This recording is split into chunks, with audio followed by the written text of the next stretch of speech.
Welcome to the Private Lenders Podcast with your hosts from Hard Money Bankers, Jason Balin and Chris Haddon. This podcast is sponsored by hardmoneymastermind.com. Hey everyone, Chris and Jason here. Thanks for checking out the show. We're going to get started in 1 second. Just one quick announcement. We are about to finalize the room for the next Inner Circle Mastermind meeting coming up November 7th and 8th in Tampa. By the way, I hope everyone in Tampa is doing okay after that storm. There was some rough stuff there, as everyone knows. Hope everyone's all right. Room's almost finalized. Dave Bauer, our program director, is finishing that up now. So if you want to look into it kind of last minute and set up for the May meeting, check out Hard Money Mastermind InnerCircle.com to learn more. All right, today we're talking about where to lend. Geographically, we're talking about. Because people, one of the reasons why we started the mastermind and the Inner Circle and everything else is because there really isn't a roadmap for this business. There's no best practices of how to underwrite, how to do this, capital, where to lend, why to do it, deal types. That's why we started this thing. And something that we see frequently inside the mastermind group and in talking to podcast listeners is that sometimes people do pick some really random geographic markets to lend in without a great reason for why they're lending, where they're lending.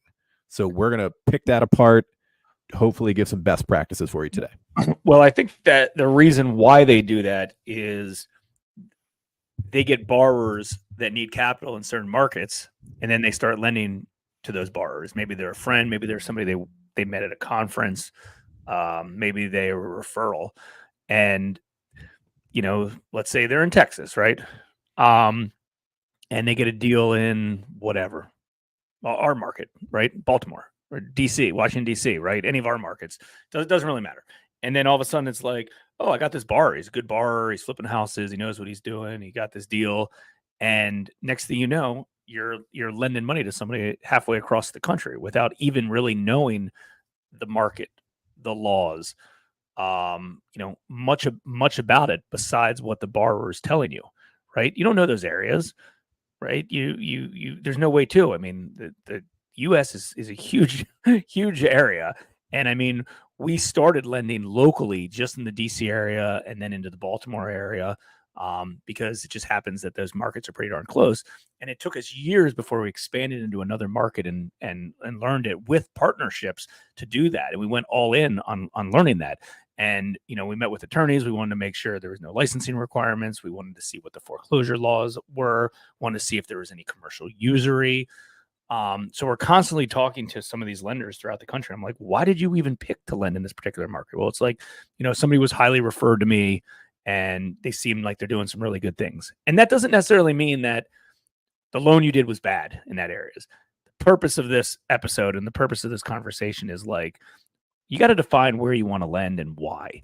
And it's not all that easy to just lend in lots and lots of different markets. There's a lot of other things that need to be taken in consideration.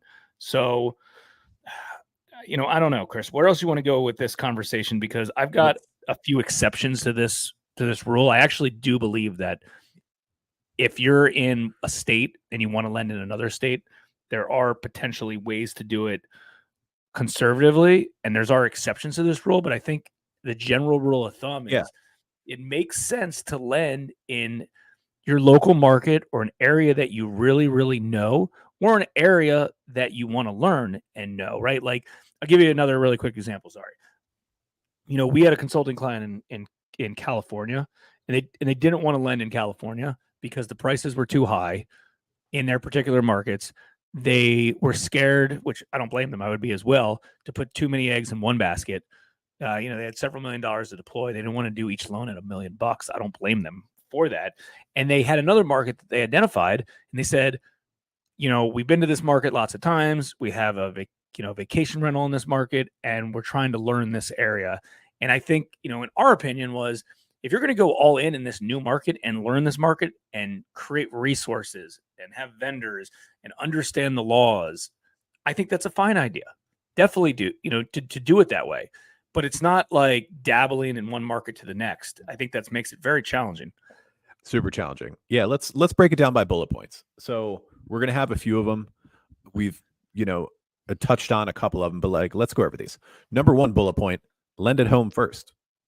In all likelihood, you're in a fine market. And we're not saying you have to deploy 10 or 20 million just in your home market. Like maybe your area can support that and maybe it can't. And like, whatever it may be, start there, right?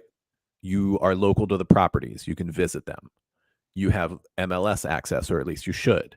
You can meet your borrowers in person. There are many, many reasons to lend at home first. There'll be plenty of time for expansion later, but you need to intimately know the market. And like Jason started to touch on, you can really get to know another market where you don't live. That's okay. It's going to require work and time and everything else. But first things first, lend at home, right? And get to know how it all works. If you do enough loans, you'll encounter some defaults. How do those work? Licensing, foreclosure laws, all of that stuff. And just really knowing the real estate market. Like you should know it well enough to say, like, say a potential borrower came to you with a property they're going to buy for 300K. You should know it well enough to say whether or not 300K is a good purchase price. Or if they're over, you should be able to look at it, look on MLS and be like, the buy number around here is 250. They're overpaying. And if you don't know it that intimately, you need to.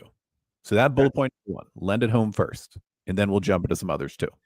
That's a good test to test yourself and ask yourself that question. Do you know that well? I mean, keep in mind, there's hundreds of MLSs all over the country, right? Like it's challenging to be able to properly determine values. And I know a lot of lenders say, well, I ask real estate agents, I ask realtors. I said, I don't like that excuse personally. I mean, you have the economic interest in the deal. Like you should be knowing those values yourself. Yes, you can potentially ask people for advice and help, but like you need to be researching that data. I think that's extremely important to research that data because you're the one on the line. It's your money or the capital that you're controlling. I mean, we have access to MLS in our local markets.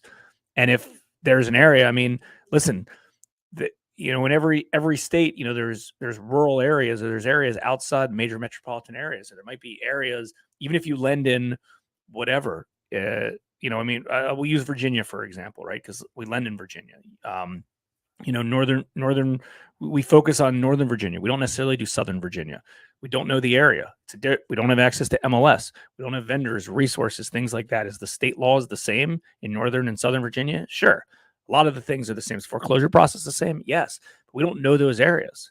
If that was an area that we wanted to concentrate and go all in on and learn and create resources there, sure, it's some place we could expand to in the future.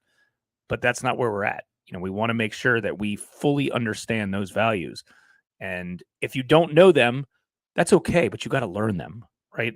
Part of this business is learning and expanding. Did I know Baltimore like the back of my hand when we started Hard Money Bankers? No, I didn't own properties there. I didn't grow up there. I didn't fully know it. Was it close to where we, grew up and things like that? Sure. It was 40 minutes away. It was a market that we wanted to learn, but like it took us time and comfort level to do so. We just didn't go into that market and deploy millions and millions of dollars.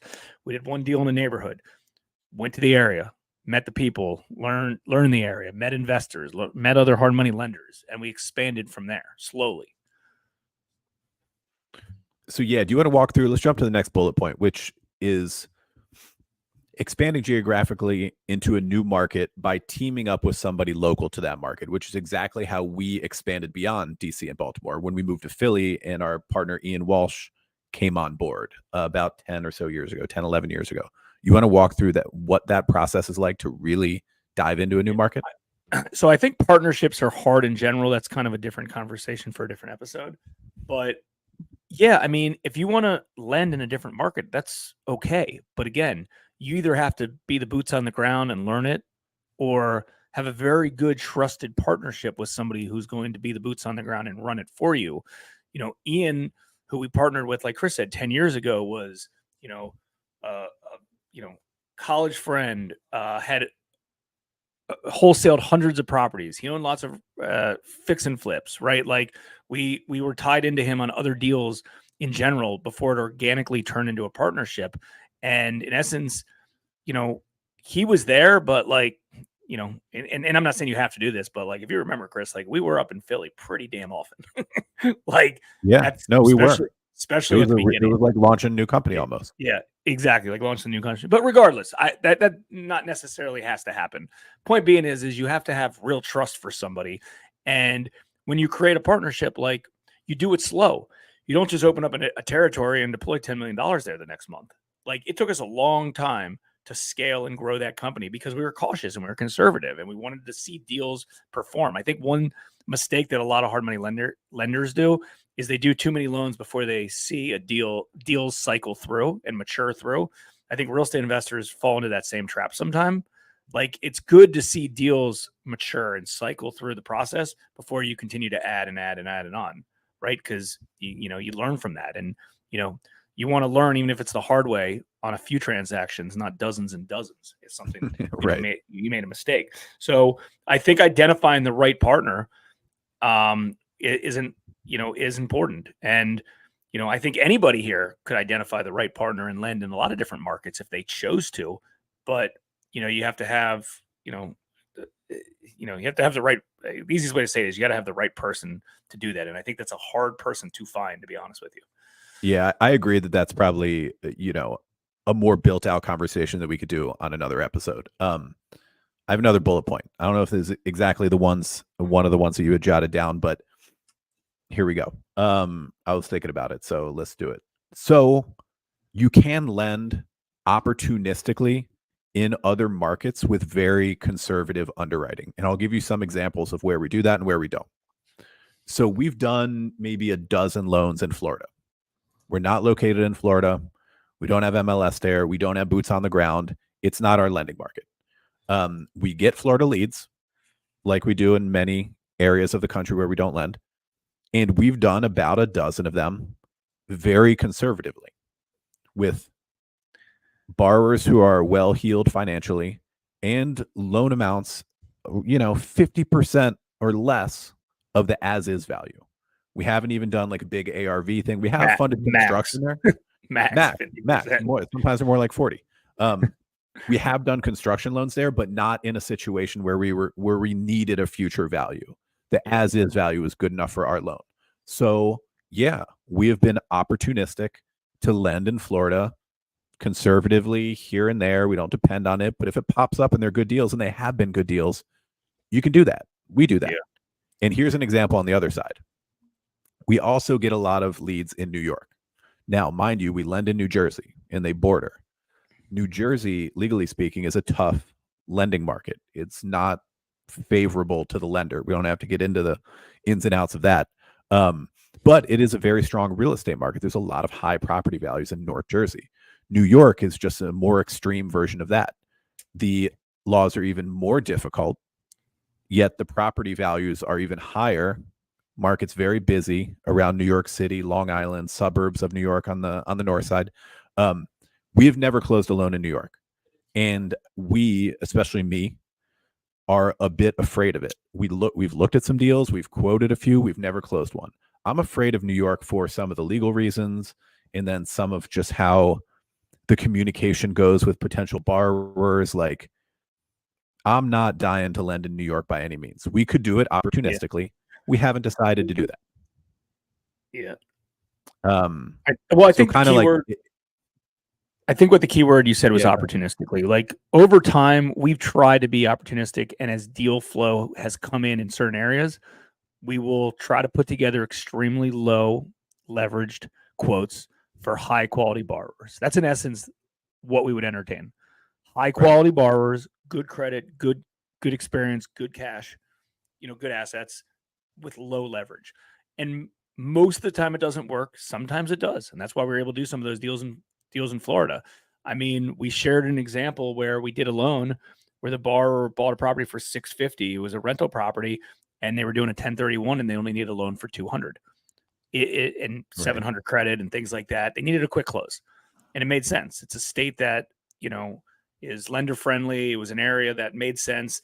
I don't want to say, but by no means do Chris and I know the area that well, but we've also traveled enough to Florida and have resources and people to potentially help with that. And, by do so. And we we ordered proper due diligence and things like that. And I don't even think we've ever even had a late payment on any of those loans because they're so well collateralized. It's not just well collateralized with sweat equity. They're well collateralized with actual skin and cash into the deal. And, we have scripting in place that, like, listen, we might not be your best source, but if you need cheap capital, and we'll tell them straight up, like, we're not a Florida-based lender. We lend here locally, but we have done some projects there. And, at the right numbers, we're happy to help you. So, by all means, like, in the states that don't need licensing, that are investor friendly, they don't have a commercial usury, the foreclosure laws aren't awful time wise. Like, we're opportunistic to look into those areas, but that's a little bit different than, lending somebody a high leverage loan, because those are the only kind of opportunities or only deals that you're getting your hands on, right? Like, these are kind of excess stuff. I will say that a buddy that has been in this business for a long period of time that we met, he always had a business model, and I'm not fully against his business model. It's not right for us. We like going all in a certain market and just, that's our game plan. And it's always been that game plan. But he, in essence, lends sub 50 LTV almost in every state. And that's just their model. And they charge they have high fees, and they're low LTV lenders. They're very transparent. They do marketing all over the country for that. And I don't want to say cherry pick the best deals, but low LTV deals is their target. They charge enough money because they fly out to the property. They meet, like, we think it's important to meet the borrower and understand the asset. And they learn some of these areas, and some of these areas they know at this point, but early on, they would learn the areas on the borrower's dime, right? Give you an example. Borrower's buying a property for $500,000. They need a loan of $250,000. Cool. They'd lock them up with a term sheet. They get a deposit. They'd fly out to the property. They meet the borrower. They'd see the property. They'd go talk to, other real estate investors. They go attend a meetup group, right? And they learn it. Things that we're all doing locally, boots on the ground, they're doing that as a one-off situation in order to get, market share in those areas. And they're creating relationships, and they're doing it that way. And they're charging enough fees to make it worth their while. Not really what we would want to do, but like, I'm not against that model. I think that makes sense as well. So I think to sum up a lot of this stuff is, stick to areas that learn them, or areas that you want to know, really, really learn them, dive in, create relationships, attend meetup groups, have the right vendors. Like, let's be honest, like, if you do a deal on the other side of the country and the deal defaults, like, you are going to be scrambling to try to clean that mess up. You're going to be calling contractors. You're going to try to get somebody to get into the property. You're going to be calling attorneys. Like, it makes it very challenging, having, things in your home territory make your life a little bit easier. One other quick thought just to finish up here. All this stuff comes from the same place. Like, when we talk to lenders who are doing stuff out of their market for not a great reason, or going too high on loan to value, going too low on fees, doing property types they might not understand too well, it all comes back to one thing. It's just a shortage of lead flow. It's just a lack of leads. If you had 10 deals today to look at in your home market, you wouldn't be entertaining these funky things outside of your box. So what does that mean? That means you need to generate more leads for the loans that fit inside your box, for your bread and butter. You should be looking at those primarily. And how do you generate more leads? You do a shit ton of marketing, just like we do and any successful lending company does. A lot of things come back to that. A lot of things really do come back to lead flow and the emphasis and effort that goes into marketing. So I hope that answers some questions for you, gives you a bit of a better roadmap when it comes to where to lend geographically and why. We'll see you guys here next time on the Private Lenders Podcast. And in the meantime, we'll see you inside hardmoneymastermind.com. We hope you enjoyed this episode of the Private Lenders Podcast. Please note that the opinions stated by all the speakers on this show are only opinions and not intended for legal, financial, or accounting advice. Please make sure to always check with your own legal, accounting, and financial professionals. If you enjoyed this episode of the Private Lenders Podcast, we'd appreciate it if you would spread the word. Make sure to check out hardmoneymastermind.com, the #1 free community for new and experienced private and hard money lenders.